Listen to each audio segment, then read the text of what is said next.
Hi hello, നമ്മളിപ്പോൾ നിൽക്കുന്നത് ഊട്ടിയിലാട്ടോ. അപ്പോൾ നമ്മൾ ഇന്നലെ വൈകുന്നേരം ഊട്ടിയിലെത്തിയതാണ്, പാലക്കാട്ട് നിന്നാണ്.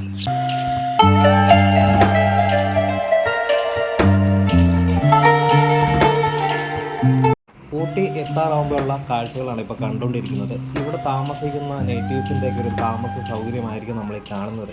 എന്തായാലും നമ്മൾ ബൈക്കിൽ മുന്നോട്ട് പോയിക്കൊണ്ടിരിക്കുകയാണ്. നമ്മൾ ഇനി നെക്സ്റ്റായിട്ട് താമസ സൗകര്യം, നമുക്ക് താമസിക്കാനുള്ള സൗകര്യം കൂടി ഒന്ന് കണ്ടുപിടിക്കണം. അതിനുള്ള ആ ഒരു പോക്കാണ് ഇപ്പോൾ.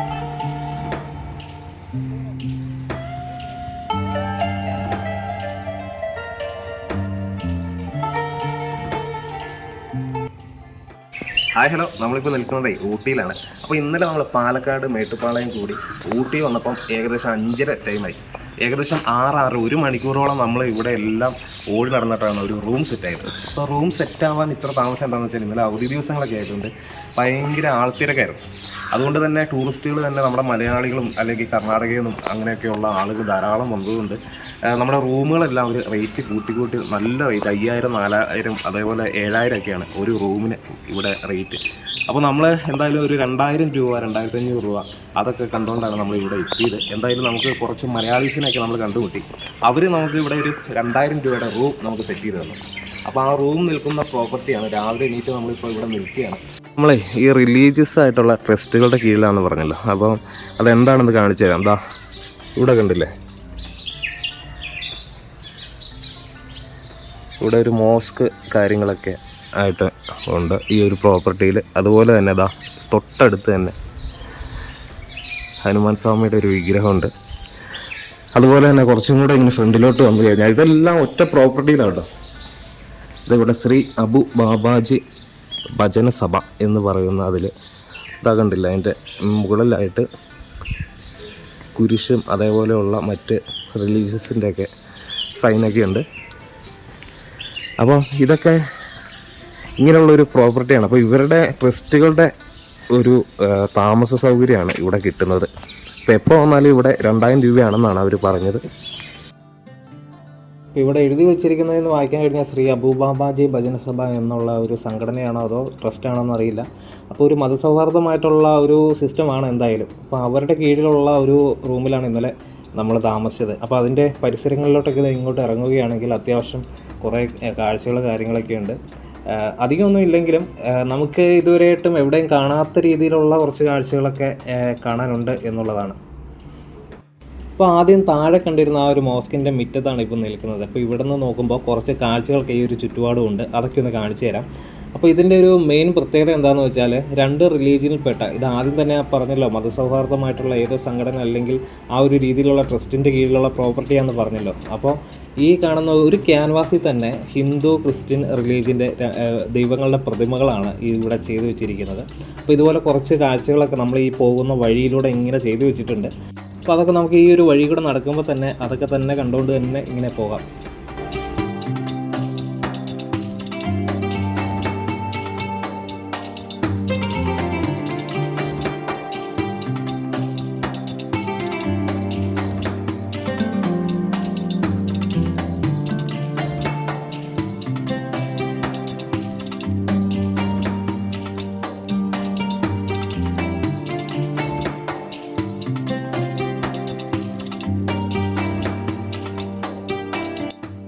നമ്മൾ കാഴ്ചകളൊക്കെ കണ്ട് മുകളിൽ നിന്ന് ഇങ്ങ് ഇറങ്ങി താഴെ വന്നപ്പോഴാണ് മനസ്സിലായത് താഴെ ഭാഗത്തു നിന്നാണ് മെയിൻ എൻട്രൻസ്. അപ്പോൾ ഈ ഒരു മെയിൻ എൻട്രൻസ് കടന്ന് നമ്മൾ വരുമ്പോൾ ആദ്യം കാണുന്ന ഒരു കാഴ്ചയുണ്ട്. ഹൈന്ദവ രീതിയിൽ പണിതിരിക്കുന്ന ഒരു മണ്ഡപമാണ്. പിന്നെ അതിൻ്റെ തൊട്ട് പുറകിലായിട്ട് ഒരു കുരിശടിയാണ് ചെയ്തു വെച്ചിരിക്കുന്നത്. അപ്പോൾ ഇത് ജസ്റ്റ് ചെയ്തു വെച്ചിരിക്കുന്നേ ഉള്ളൂ, അവിടെ ആചാരപരമായിട്ടൊന്നും ചെയ്യുന്നില്ല എന്നാണ് തോന്നുന്നത്.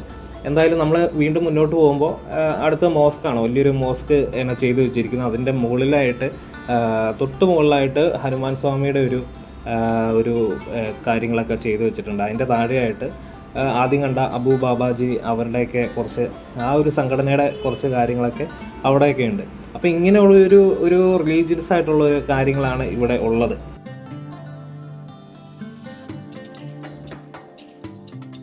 ഇന്നലെ വൈകിട്ട് വന്ന് റൂം എടുത്തപ്പോൾ തന്നെ അവർ പറഞ്ഞു കുറച്ച് കാഴ്ചകളൊക്കെ ഈ ഒരു പ്രോപ്പർട്ടിയിൽ കാണാനുണ്ട്. അപ്പോൾ നിങ്ങൾ രാവിലെ എണീറ്റ് അത് കാണണം എന്ന് അവർ പ്രത്യേകം പറഞ്ഞിരുന്നു. അതുകൊണ്ടാണ് നമ്മൾ ഇന്ന് അതിരാവിലെ തന്നെ ഈ ഒരു ഭാഗത്തേക്കൂടെയൊക്കെ ഒന്ന് നടക്കാൻ ഇറങ്ങിയത്.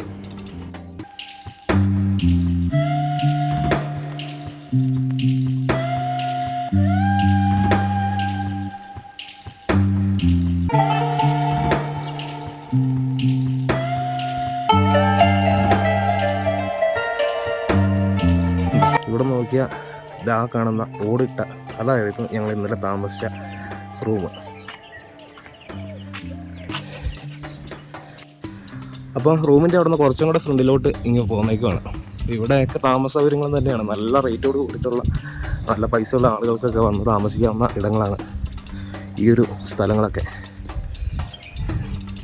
കുറച്ചും കൂടെ ഫ്രണ്ടിലോട്ട് വരുമ്പോൾ ഇതാ ഈ കാണുന്ന കണ്ടോ, ഇവിടെ നിന്ന് ഊട്ടിയുടെ ലേക്കും കാര്യങ്ങളൊക്കെ അങ്ങ് ദൂരെയായിട്ട് കാണാൻ പറ്റും. വീഡിയോയിൽ എത്രത്തോളം ക്ലിയർ ആവുന്നൊന്നും അറിയില്ല. അതിൻ്റെ തൊട്ട് ബാക്കിലായിട്ട് ഊട്ടി ടൗണിൻ്റെ മുകളിലുള്ള കുറേ ബിൽഡിങ്സ് ഉണ്ട്. അപ്പോൾ നല്ല കോട ഇറങ്ങുന്നുണ്ട്, അതുകൊണ്ട് കാണാൻ ഇച്ചിരി ബുദ്ധിമുട്ടായിരിക്കും. എന്നാലും നമ്മൾ കുറച്ച് കഴിഞ്ഞ് ഒരു ചായ കുടിയൊക്കെ കഴിഞ്ഞിട്ട് ആ ഒരു ഏരിയയിലോട്ടൊക്കെ പോകുമ്പോൾ വിശദമായിട്ട് കാണിച്ചു തരാം.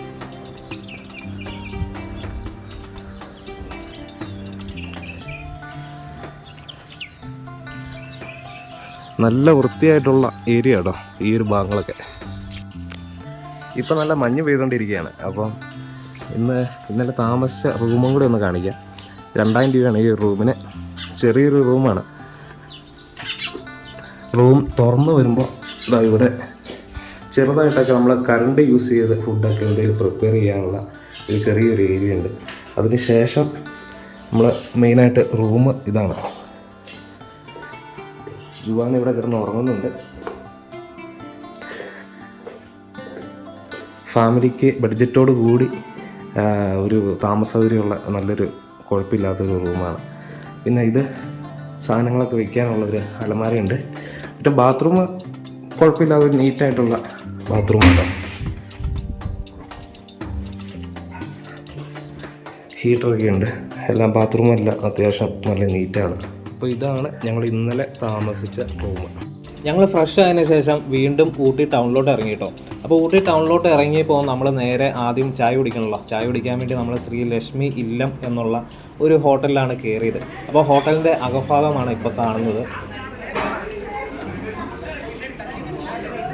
ഭയങ്കര തിരക്കുള്ളൊരു ഹോട്ടലാണ്. അപ്പോൾ നമ്മളൊരു ഓർഡർ ചെയ്ത് കഴിഞ്ഞ് ഒരു അരമണിക്കൂർ കഴിഞ്ഞാൽ ഫുഡ് കിട്ടാൻ വളരെ പാടാണ്. ഇതിനൊക്കെ നല്ലൊരു റേറ്റാണ്. അപ്പോൾ ചായക്ക് 30 രൂപ, വടയ്ക്ക് 30 രൂപ. അപ്പോൾ തന്നെ ബാക്കിയുള്ള ഫുഡിൻ്റെ കാര്യം പറയണ്ടല്ലോ. എങ്കിലും നല്ല ടേസ്റ്റിൻ്റെ കാര്യത്തിൽ സൂപ്പർ ഫുഡാണ്. നമ്മൾ ഫുഡ് കഴിച്ചിട്ട് പുറത്തിറങ്ങി. നമ്മളവിടെ നിന്ന് വടയും ചായയും ഒന്നും കഴിച്ചില്ല കേട്ടോ. ഭയങ്കര കോസ്റ്റ്ലിയാണ്. അപ്പോൾ അതുകൊണ്ട് തന്നെ ഇന്നലെ രാത്രിയിൽ ഞങ്ങൾ ഊട്ടി ടൗണിലെത്തി ഒരു ചെറിയൊരു ചായക്കട ഞങ്ങളവിടെ കണ്ടുവച്ചിരുന്നു. അവിടെ ചായക്ക് ഈ ഒരു വടക്കൊക്കെ വെറും 10 രൂപയുള്ളൂ. അപ്പോൾ കടയുടെ പേര് പ്രിൻസ് ടീ കോഫി എന്നാട്ടോ. മാത്രമല്ല ചെറിയൊരു ചായക്കടയാണെങ്കിലും വളരെ വൃത്തിയായിട്ടുള്ളൊരു ചായക്കടയാണ്.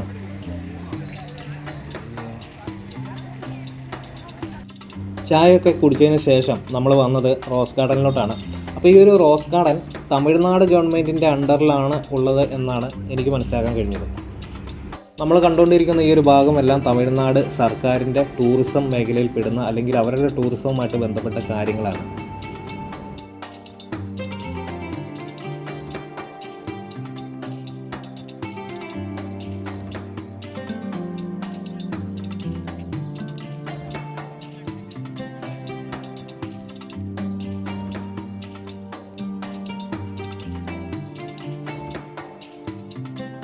ഈ ഒരു ഊട്ടിയിൽ നമ്മുടെ കേരളത്തിൽ നിന്നും തമിഴ്നാട്, കർണാടക, സൗത്ത് ഇന്ത്യയിൽ നിന്ന് മാത്രമല്ല നോർത്ത് ഇന്ത്യയിൽ നിന്ന് തന്നെ ആയിരക്കണക്കിന് പേരാണ് ഈ ഒരു ഊട്ടിയിലോട്ട് ഇതേപോലെയുള്ള നല്ല നല്ല കാഴ്ചകൾക്ക് വേണ്ടി കടന്നു വരുന്നത്.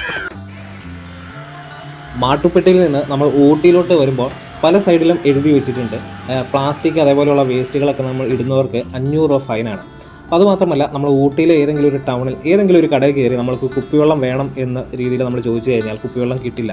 കാരണം അവിടെ കുപ്പിവെള്ളം ഇല്ല, എവിടെയും കിട്ടില്ല.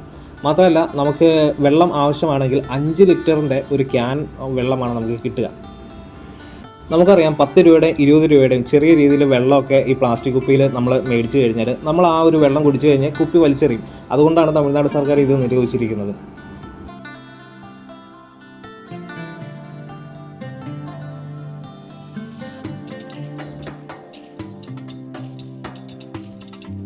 അപ്പോൾ നമ്മുടെ ഈ ഒരു റോസ് ഗാർഡൻ എന്നുള്ള പേര് പോലെ തന്നെ ഇവിടുത്തെ ഏറ്റവും വലിയ പ്രത്യേകത റോസ് ചെടി തന്നെയാണ്. 100 കണക്കിന് വർഗ്ഗത്തിൽപ്പെടുന്ന റോസ് ചെടികൾ ഇവിടെയുണ്ട്. പല നിറത്തിലുള്ള പൂക്കൾ അതൊക്കെ നമുക്ക് ഇവിടെ വന്നാൽ കാണാൻ പറ്റും. അതുമാത്രമല്ല മറ്റ് ചെടികളൊക്കെ ഇവിടെ നട്ടുപിടിപ്പിച്ചിട്ടുണ്ട്. പക്ഷേ നമ്മുടെ റോസ് ചെടിക്കാണ് ഏറ്റവും കൂടുതൽ പ്രാധാന്യമുള്ളത്. അപ്പോൾ ധാരാളം പുൽച്ചെടികളാണ് ഇവിടെ ഏറ്റവും കൂടുതൽ മറ്റ് ചെടികളായിട്ട് ഉള്ളത്. പിന്നെ നമ്മൾ സാധാരണയായിട്ട് എല്ലാ ഗാർഡനിലും കാണുന്ന പോലെ തന്നെ ചെറിയ ചെറിയ മണ്ഡപങ്ങൾ, പിന്നെ ആളുകൾക്ക് ഇരിക്കാവുന്ന പല ഏരിയകളും, അങ്ങനെ പുൽത്തകിടികൾ, അങ്ങനെ കുറേ കാര്യങ്ങളൊക്കെ ഉണ്ട്. നമ്മൾ ഈ ഒരു റോസ് ഗാർഡനിൽ എത്തുമ്പോൾ ഇവിടെ നിന്ന് നോക്കുമ്പോൾ ഉള്ള ഒരു കാഴ്ചയുണ്ട്, ഊട്ടി പട്ടണത്തിൻ്റെ ഒരു കാഴ്ച കേട്ടോ. ധാരാളം ബിൽഡിങ്ങുകളൊക്കെ ഇങ്ങനെ കൂടി കലർന്ന് നിൽക്കുന്ന ഒരു മനോഹരമായിട്ടുള്ള ഒരു കാഴ്ചയാണ്. നമ്മൾ ഇവിടെ നിന്ന് ആ കാണുന്ന ഒരു കാഴ്ചയും ഒരു പ്രത്യേകത തന്നെയാണ്. പിന്നെ ഈ ഒരു ഗാർഡൻ സെറ്റ് ചെയ്തിരിക്കുന്ന ഒരു രീതി ഉണ്ടല്ലോ, അത് ആ രീതി എവിടെയെങ്കിലും എന്തെങ്കിലും ഒരു പൂക്കൾ വെക്കുകയല്ല. അപ്പോൾ ഈ ഒരു ഗാർഡനിലോട്ട് വരുന്നതിന് ഒരാൾക്ക് 75 രൂപയാണ്, ചെറിയ കുട്ടികൾക്കാണെങ്കിൽ 40 രൂപ. അപ്പോൾ ഈ ഒരു പൈസ കൊടുത്ത് നമ്മൾ ഈ ഒരു ഗാർഡനിൽ കയറി കഴിഞ്ഞാൽ അത്യാവശ്യം കാര്യങ്ങൾ, ഒരു 1.5 മണിക്കൂർ ഈ ഗാർഡനിൽ കൂടെ നടന്ന് കാണാനുള്ള കാര്യങ്ങളൊക്കെ ഉണ്ട് കേട്ടോ. അതുകൊണ്ട് തന്നെ നമ്മൾ കൊടുക്കുന്ന പൈസയ്ക്ക് ഇതൊരു വർത്താണ്.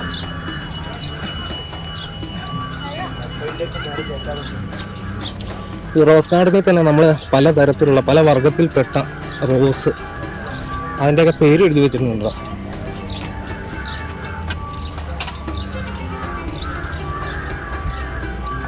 ഇവിടെ ആയിട്ടൊരു വലിയൊരു കുളമുണ്ട്. അപ്പോൾ ഈ കുളത്തിൽ നിന്നാണ് തോന്നുന്നു ഈ ഒരു റോസ് ഗാർഡനിലെ ചെടികൾ, ബാക്കി എല്ലാം ഈ ഒരു പുല്ലൊക്കെ നനയ്ക്കാൻ വേണ്ടി ഉപയോഗിക്കുന്നുണ്ട്. ഈ കുളത്തിൽ നിന്നുള്ള വെള്ളം തോന്നുന്നു.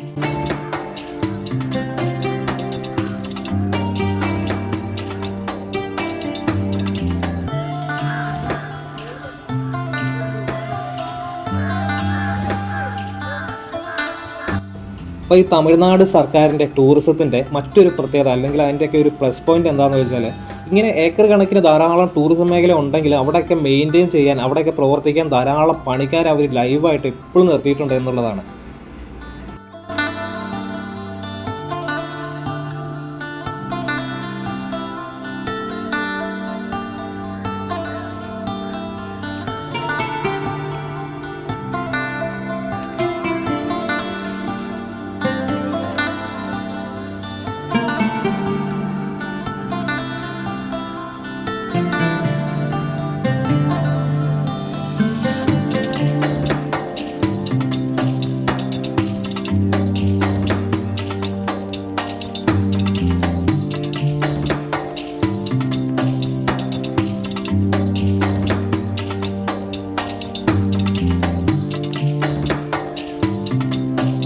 ഇവിടെ പുതിയ റോസ നട്ടു പിടിപ്പിച്ചുകൊണ്ടിരിക്കുകയാണ്. ഇപ്പറേ ഏകദേശമൊക്കെ വളർന്ന് വലുതായി കൊഴിഞ്ഞുകൊണ്ടിരിക്കുന്ന റോസാപ്പൂക്കളോട് കൂടിയുള്ള റോസുകളാണ്. നമ്മൾ ഈ ഒരു റോസ് ഗാർഡനിൽ വരുമ്പോഴാണ് ഇത്രയധികം വർഗത്തിൽപ്പെടുന്ന ഈ റോസ് നമുക്കിവിടെ കാണാൻ പറ്റുക. എന്തായാലും നമ്മളിവിടെ കയറുമ്പോൾ 75 രൂപ കൊടുത്ത് അഡൽട്ടിന് 75 രൂപയും കുട്ടികൾക്ക് 40 രൂപയാണ്. അപ്പോൾ നമ്മൾ ഈ ഒരു റോസ് ഗാർഡനിൽ വരുമ്പോൾ ഒരിക്കലും നമുക്ക് നഷ്ടമാവില്ല ഈ ഒരു പൈസ. അതിന് മാത്രമായിട്ടുള്ള ആ ഒരു രീതിയിലാണ് ഈ ഒരു തമിഴ്നാട് സർക്കാർ റോസ് ഗാർഡൻ സെറ്റ് ചെയ്തിരിക്കുന്നത്. വളരെ മനോഹരമായിട്ട് ഇതെല്ലാം ചെയ്തിട്ടുണ്ട്.